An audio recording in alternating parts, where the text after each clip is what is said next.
Olá, queridos alunos, sejam muito bem-vindos ao Contraturno Digital. Eu sou a professora Márcia Maciel, de Ciências, e a gente vai ter uma aula muito legal hoje. Vamos ver o nosso conteúdo? Hoje nós temos a aula 14 de Ciências com o título Dá aqui o seu braço. O objeto de conhecimento nós vamos ver programas e indicadores de saúde pública, vamos ver o sistema imunológico, o histórico da criação das vacinas, vamos para a importância da imunização pelas vacinas, as vacinas que são previstas pelo Calendário Nacional de Vacinação. Então vamos lá à nossa aula. Então, na nossa aula de hoje a gente vai falar sobre saúde, sistema imune, vacinas. E aí, para avaliar a saúde de uma população, a OMS, que é a Organização Mundial de Saúde, determinou 12 tópicos que são muito interessantes. Então, vamos observar esses tópicos. Olha só, o primeiro deles é a saúde, incluindo as condições demográficas em que o povo vive.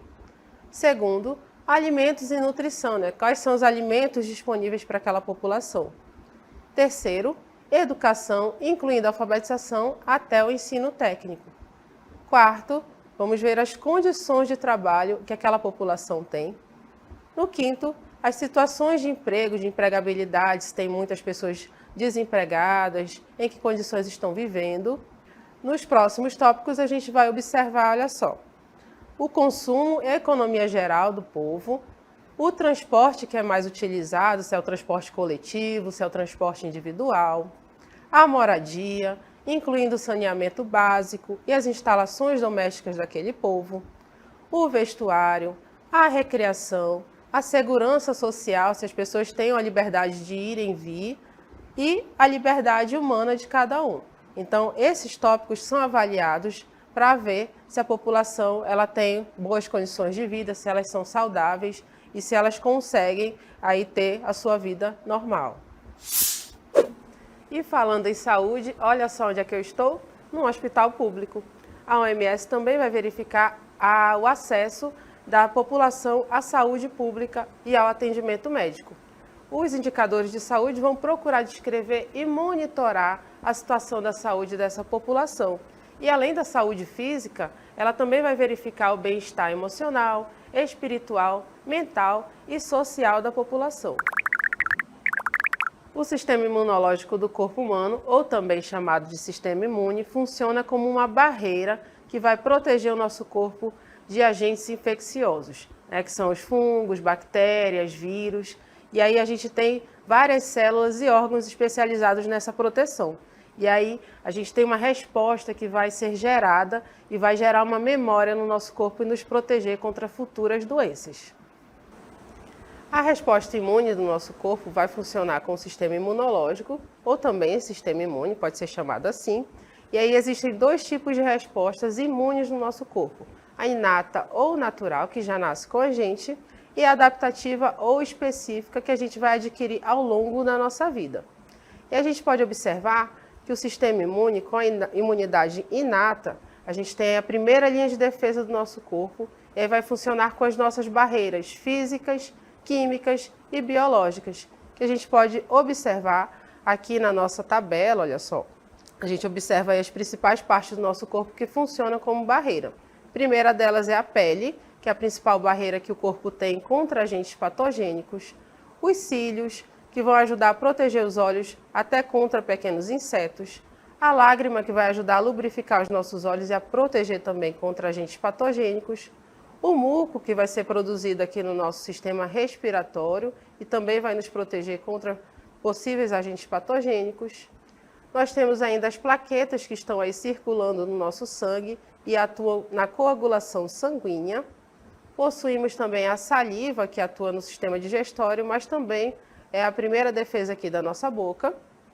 O suco gástrico, que vai fazer a digestão de alimentos, mas também vai matar possíveis agentes patogênicos.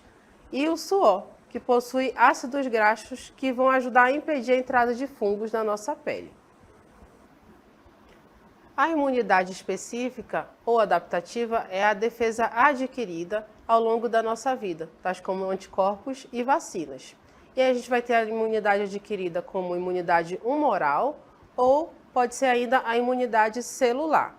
Então, essa imunidade a gente adquire ao longo da nossa vida, tendo contato com agentes patogênicos, tendo as próprias doenças, né? E também se vacinando, porque a vacina vai funcionar como um agente profilático, né? Ele vai ter ali aquela indução da resposta imune do nosso corpo, e aí o nosso corpo vai produzir anticorpos, e esses anticorpos eles vão ficar disponíveis para que, se você tenha contato novamente com esse agente patogênico, você não fique tão doente quanto da primeira vez. Então é assim que a vacina funciona, nos dando aí a imunidade adquirida. O sistema imunológico do corpo humano vai contar com células e órgãos especializados nessa defesa. Então a gente pode observar aqui os linfonodos, né, que ficam aí protegendo o nosso corpo contra agentes infecciosos que talvez estejam circulando no nosso sangue.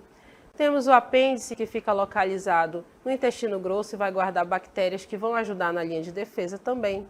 Temos a própria medula óssea, que vai ajudar aí na produção de células que vão proteger o nosso corpo. Nós temos as tonsilas, né, que a gente pode observar e que ficam localizadas especificamente em locais para proteger ali o nosso corpo contra agentes infecciosos. Temos o timo, o baço também, e o próprio intestino grosso também vai atuar aí na defesa do nosso corpo. No histórico da criação das vacinas, a gente tem registros de 1000 anos antes de Cristo. Lá na parte do Oriente, as pessoas pegavam a secreção das feridas de pessoas doentes, inoculavam nas pessoas sãs e essas pessoas adquiriam previamente anticorpos contra a varíola. E aí a gente pode observar um pouco mais sobre a história das vacinas no vídeo que vocês vão ver a seguir. Em maio de 1796, Jenner resolveu pôr à prova a sabedoria popular que dizia que as pessoas que lidavam com gado não contraíam varíola humana.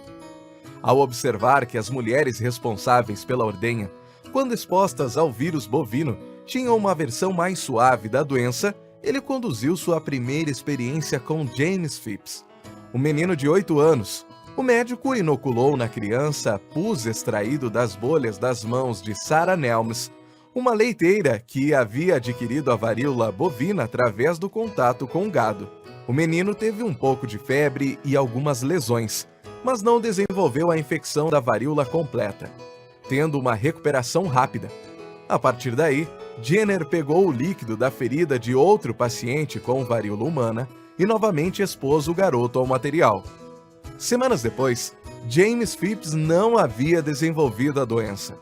Estava descoberto assim a propriedade de imunização, que recebeu o nome de vacina, do latim vaca. Como a gente pôde observar no vídeo, a varíola foi uma doença muito grave que matou cerca de 300 milhões de pessoas por todo o mundo. Mas graças à vacinação, ela foi considerada erradicada pela OMS, a Organização Mundial de Saúde, em 1979. Hoje em dia, a gente tem amostras dessa varíola guardadas em laboratórios nos Estados Unidos e na Rússia para produzir vacinas caso seja necessário. Nós podemos observar a criação das vacinas desde 1796, com a criação da vacina contra a varíola. Depois tivemos, em 1880, a vacina contra a raiva e a cólera. Em 1950, a vacina contra a poliomielite, que é a paralisia infantil. Em 1985, tivemos a criação da vacina contra o vírus da gripe. Em 1992, a vacina contra a hepatite A. Em 1998, a criação da vacina contra o rotavírus. Em 2006, tivemos a criação da vacina contra o HPV, que causa doenças graves, principalmente nas mulheres, como o câncer do colo do útero. Em 2019, tivemos a vacina contra o ebola. E em 2020, a gente teve a vacina contra a Covid-19, que nos tirou da pandemia. A gente pode observar a importância da história das vacinas, né, da criação dessas vacinas para a saúde da comunidade. E aí a gente tem a redução do número de doenças, né, das doenças infecciosas de transmissão entre a população, a diminuição do número de hospitalizações, a redução do gasto com os medicamentos, a redução da mortandade, uma vez que a gente tem aí o acesso às vacinas desde que a gente nasce, e a erradicação de várias doenças, como no caso da varíola.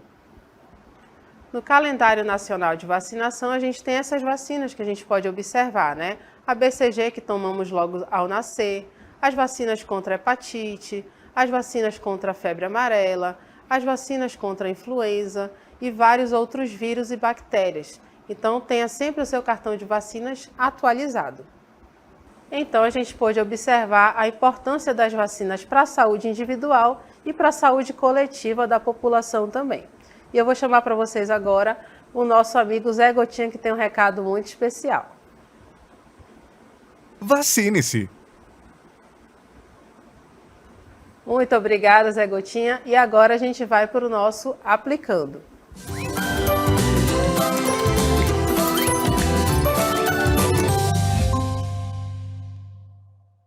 No nosso Aplicando de hoje, a gente vai observar uma questão retirada do site Mundo Educação.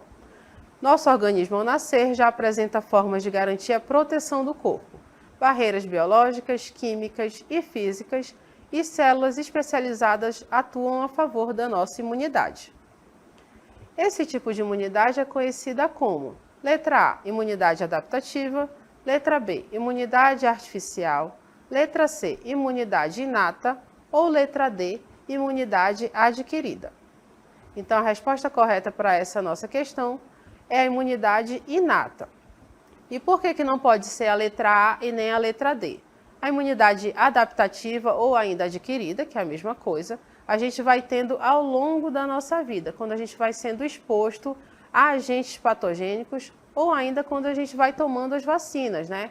Já que as vacinas são ali agentes biológicos que vão induzir o nosso corpo a produzir anticorpos e estarem preparados para uma possível infecção. E a imunidade artificial, que está ali na letra B, ela não existe, tá, gente? A imunidade inata, que é a nossa resposta correta, é a imunidade que a gente tem desde que a gente nasce, né? Então, são as barreiras ali que tem no nosso corpo, como a pele, os próprios cílios, né? Temos ali as barreiras também apresentadas pela saliva, pelo suco gástrico e tantas outras que a gente citou na nossa aula, né? Então, a imunidade inata, ela vai se destacar por não ser uma imunidade específica para um determinado antígeno, e sim as barreiras que o nosso corpo apresenta contra possíveis agentes patogênicos, nos dando aí essa proteção natural, né? E que a gente tem desde que a gente nasce, tá? E agora a gente vai para as nossas considerações finais. A gente pode observar na nossa aula de hoje que a saúde pública vai depender da saúde individual de cada pessoa. E aí na saúde individual a gente tem o sistema imune do nosso corpo, né? Como a imunidade inata que a gente tem desde que a gente nasce, né? Com as barreiras físicas, químicas e biológicas do nosso corpo, né? Como a pele, os cílios, o suor, a lágrima, tudo isso vai nos proteger contra agentes patogênicos. Temos ainda a imunidade específica, que vai ser a produção de anticorpos contra antígenos patogênicos, e ainda as vacinas, né, que a gente toma ao longo da vida para nos conferir também anticorpos contra agentes patogênicos. E aí, tomando as vacinas, a gente diminui a quantidade de doenças, né, e também a transmissão dessas doenças na população, tá? Então, cada um se cuidando, tomando as suas vacinas, cuidando da sua saúde, a gente vai ter uma boa saúde coletiva, o que vai diminuir aí o número de internações, a quantidade de mortes também diminui, a necessidade de medicamentos, e isso melhora muito a qualidade de vida das pessoas. E essa foi a nossa aula de hoje. Se você quiser saber mais, nos siga nas redes sociais Contraturno Digital. Espero que vocês tenham gostado da aula. A gente se vê na próxima. Tchau!